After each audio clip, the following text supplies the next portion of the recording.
Oi, gente, tudo bem? Hoje vamos falar um pouquinho sobre a gravidez e o desenvolvimento embrionário. Então, a gente vai começar falando um pouquinho sobre o ciclo menstrual, tá? O ciclo menstrual, ele vai ocorrer em média a cada 28 dias. O primeiro dia da menstruação vai marcar o início do ciclo menstrual. Só que a duração do ciclo, ela pode variar entre as mulheres e de acordo com a fase da vida em que elas vão se encontrar. Considerando um ciclo de 28 dias, a ovulação, ou seja, é a liberação do ovócito, tá? Que vai ocorrer por volta do 14º dia. Quando isso ocorre, o ovócito ele vai ser lançado na tuba uterina, onde ele vai poder ser fecundado por um espermatozoide. O ovócito ele só pode ser fecundado até um dia depois dele ser lançado na tuba uterina. O espermatozoide, entretanto, ele sobrevive por até 72 horas dentro do organismo feminino. Assim, o intervalo que compreende 3 dias antes e 3 dias depois da ovulação é chamado de período fértil, pois é o momento do ciclo em que a mulher tem mais chance de engravidar. Havendo fecundação, o embrião formado ele vai se alojar lá no endométrio, a parede uterina que dá início à gestação. A implantação do embrião na parede do útero é chamada de nidação. Caso a fecundação não ocorra, o ovócito então ele vai ser absorvido pelo corpo e cerca de 14 dias depois, o endométrio ele se rompe e parte dele contendo algumas células de sangue vai ser eliminado pela vagina, então é a menstruação que está indicando que a mulher não está grávida. Após a menstruação, o endométrio então ele se regenera e vai se tornar espesso e cheio de sangue, a fim de fornecer as condições ideais de sobrevivência para um embrião, caso o ovócito seja fecundado. Se isso não acontecer, o endométrio então ele vai ser parcialmente eliminado pela menstruação e um novo ciclo vai começar. E isso sempre vai acontecendo, tá, gente? Todo mês a mulher, se ela não tem o ovócito fecundado, ela vai menstruar. Então, gente, após a menstruação, que vai durar de 3 a 5 dias, tá? Isso depende muito da mulher, varia de mulher para mulher, tá? A produção de estrógeno e da progesterona pelos ovários, ela vai aumentar, promovendo então o espessamento e a manutenção do endométrio. A queda dos níveis desses hormônios, então, ela provoca a menstruação e dá início a um novo ciclo menstrual. Esses hormônios, eles vão interagir com outros produzidos pela hipófise. O hormônio folículo estimulante, que é secretado no início do ciclo menstrual e está relacionado ao desenvolvimento do folículo, e o hormônio luteinizante, que vai estimular a liberação do ovócito no ovário, caracterizando então a ovulação. Quando a mulher ela fica grávida, inicia-se a produção de gonadotrofina coriônica, tá? Que é o hormônio que impede a descamação do endométrio e impede então que a mulher ela menstrue. Por isso que durante a gravidez as mulheres ficam sem menstruar. Então agora a gente vai falar um pouquinho sobre a menarca e a menopausa. A primeira menstruação da vida de uma mulher, ela é chamada de menarca. Então, a primeira, quando a mulher menstruou a primeira vez, a gente diz que ela teve a primeira menarca, tá? A partir dela, o corpo ele vai começar a liberar ovócitos mensalmente. E aí, vai ter início a fase reprodutiva da mulher. Por volta dos 50 anos, o ciclo menstrual ele vai ser interrompido pela menopausa, tá? Nome esse que a gente dá à última menstruação. A fase de transição entre o período reprodutivo e o período não reprodutivo na vida de uma mulher é denominado climatério. A partir da menopausa, os ovários eles vão parar de liberar ovócitos nas tubas uterinas e a mulher deixa de menstruar, não podendo mais engravidar. Por quê? Porque ela não vai ter mais ovócitos para ser fecundado. No climatério, são comuns, então, irregularidades hormonais, que podem causar ondas de calor, alterações no sono, no humor e na libido, entre outros sintomas, tá? Então, agora vamos falar um pouquinho sobre a fecundação e o desenvolvimento embrionário. Durante a relação sexual, então, o esperma ele vai ser lançado lá no interior da vagina. No corpo feminino, alguns espermatozoides eles vão poder se locomover em direção à tuba uterina. Entretanto, somente alguns deles vão atingir o ovócito. O percurso desde a entrada do organismo feminino até a fecundação vai demorar aproximadamente 5 horas. Então, ao redor da membrana plasmática do ovócito, existe uma camada de proteínas que a gente chama de zona pelúcida, tá?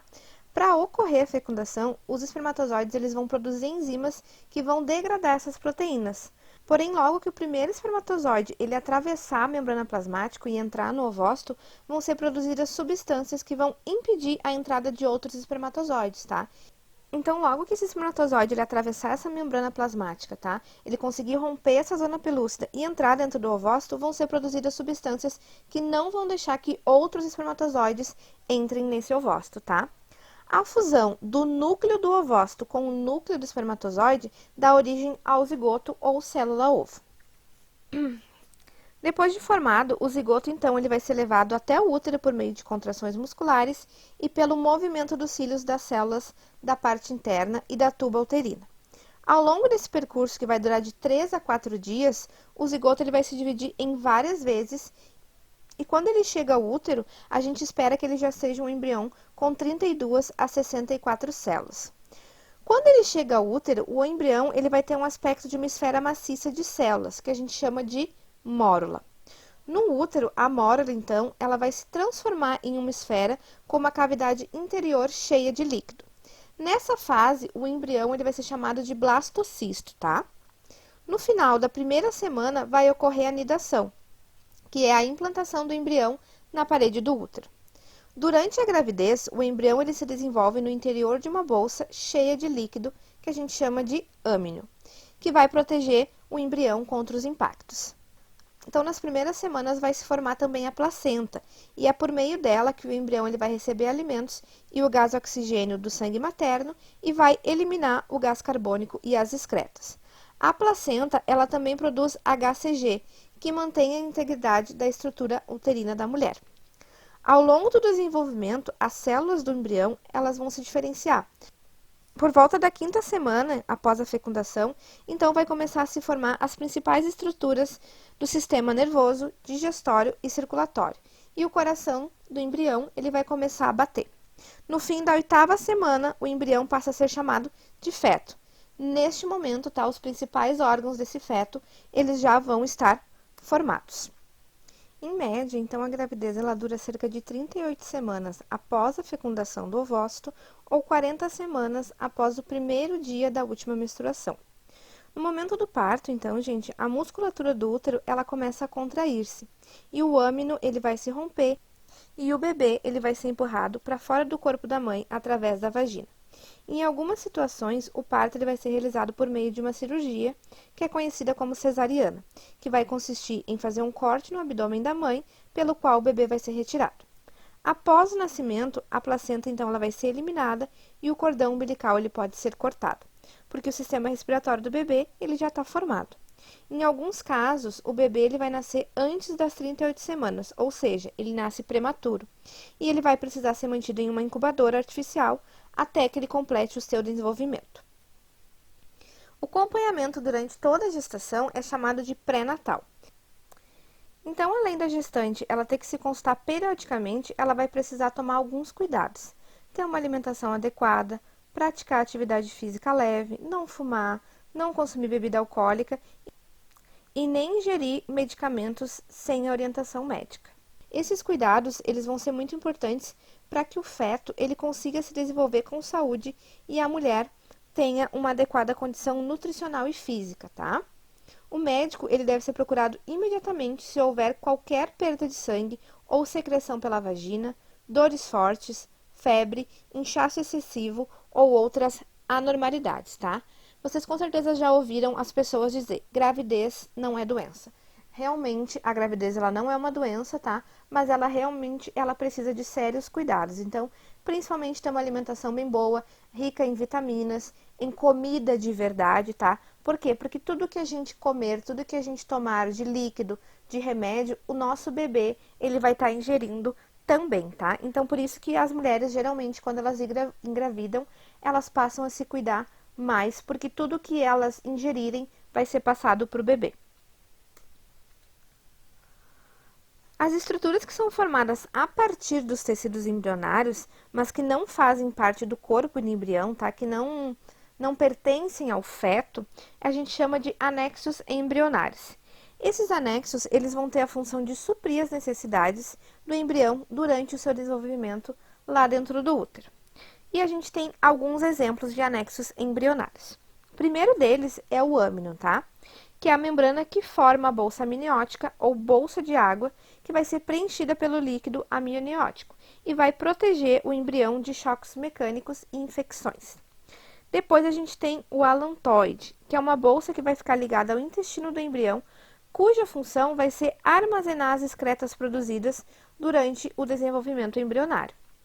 A gente tem também o saco vitelínico, que é a estrutura que vai armazenar vitelo, que é uma substância rica em nutrientes que vão ser consumidos pelo embrião durante a gestação. E também a gente tem o córion, que é um tecido de revestimento externo que vai envolver os demais anexos embrionários. Nos mamíferos, ele origina a placenta juntamente com o endométrio. Então, agora a gente vai ver como que vão se formar os gêmeos, tá? Em geral, gente, então, um ovócito, como a gente viu, quando ele é fecundado, ele vai dar origem a apenas um embrião. Só que em alguns casos, após as primeiras divisões do zigoto, as células elas vão se separar em 2 ou mais grupos independentes, e cada grupo vai originar um embrião completo, formando assim 2 ou mais indivíduos que a gente chama de gêmeos idênticos, univitelinos ou monozigóticos. Como eles vão se desenvolver a partir da mesma célula-ovo e vão possuir os mesmos genes, esses indivíduos eles sempre vão ser do mesmo sexo e vão ter características físicas semelhantes, tá? Uma maneira da gente identificar os gêmeos idênticos é por meio das impressões digitais que vão ser determinadas por outros fatores além da genética. No entanto, a gente vai ter casos que no mesmo ciclo menstrual vão ser liberados 2 ovócitos, tá? E aí, se cada ovócito for fecundado por um espermatozoide diferente, serão formados zigotos distintos, com os genes diferentes. Quando isso acontece, os gêmeos eles não vão ser geneticamente idênticos, podendo ser de sexos diferentes. E aí são chamados de gêmeos fraternos, bivitelinos ou dizigóticos. Então, para concluir, gente, vamos dar uma revisada no que a gente estudou hoje, tá? A gente viu que o ciclo menstrual ele vai ocorrer em média a cada 28 dias e a ovulação ela vai ocorrer 14 dias antes do início da menstruação. A fecundação ela ocorre lá na tuba uterina, quando o espermatozoide ele vai se unir ao ovócito. E o embrião ele vai se implantar no endométrio, onde ele vai se desenvolver completamente.